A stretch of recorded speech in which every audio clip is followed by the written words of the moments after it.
বৈষম্যহীন তারুণ্যের বাংলাদেশ বিনির্মাণে তারুণ্যের উৎসব এসো দেশ বদলাই পৃথিবী বদলাই স্লোগানে পিআইবির অডিটোরিয়ামে দেশব্যাপী আয়োজন করে তথ্য ও সম্প্রচার মন্ত্রণালয়। শহীদ শাকিলের মা বিবি আয়েশাকে নিয়ে এই আয়োজনের উদ্বোধন করেন উপদেষ্টা মাহফুজ আলম ও প্রধান উপদেষ্টার প্রেস সচিব শফিকুল আলম। এ সময় ছেলের স্মৃতিচারণ করতে গিয়ে মঞ্চেই জ্ঞান হারিয়ে ফেলেন মা বিবি আয়েশা।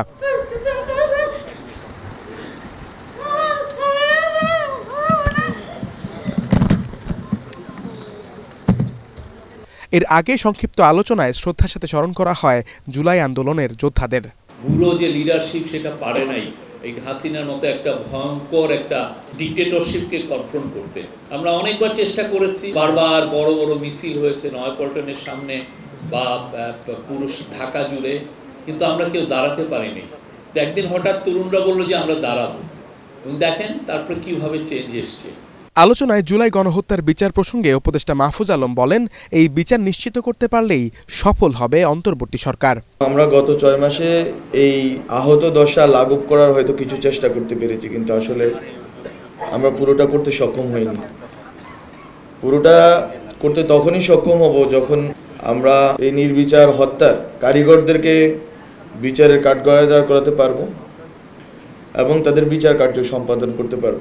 গুম, আয়নাঘর আর নিপীড়ন শেখ মুজিবের আমল থেকেই শুরু জানিয়ে উপদেষ্টা মাহফুজ বলেন, বাবার মতোই এক নায়কতন্ত্র কায়েম করেছিলেন ফ্যাসিস্ট হাসিনা। মুক্তিযোদ্ধাদের মধ্যে বিভাজন তৈরি করে শেখ মুজিবই প্রথম বাংলাদেশে ফ্যাসিবাদের গোড়াপত্তন করেন। এক দল, এক দেশ, এক নেত্রী বা এক নেতা, এক রাষ্ট্র, এই মোটো ধরে শেখ হাসিনা তার বাবার পদাঙ্ক অনুসরণ করে যেই রাষ্ট্র নির্মাণ করেছেন এবং তার বাবা যেখানে হোঁচট খেয়েছেন তিনি সেই বাধাগুলো নির্মমভাবে দূর করেছেন। জুলাই অভ্যুত্থান নিয়ে নির্মিত শ্রাবণ গুচ্ছ সহ আরও বেশ কিছু চলচ্চিত্রের অভিষেক হয় এ উৎসবে। সাথে ছিল জুলাই অভ্যুত্থানের বাছাইকৃত আলোকচিত্র, ভিডিও চিত্র প্রদর্শনী ও গ্রাফিতি।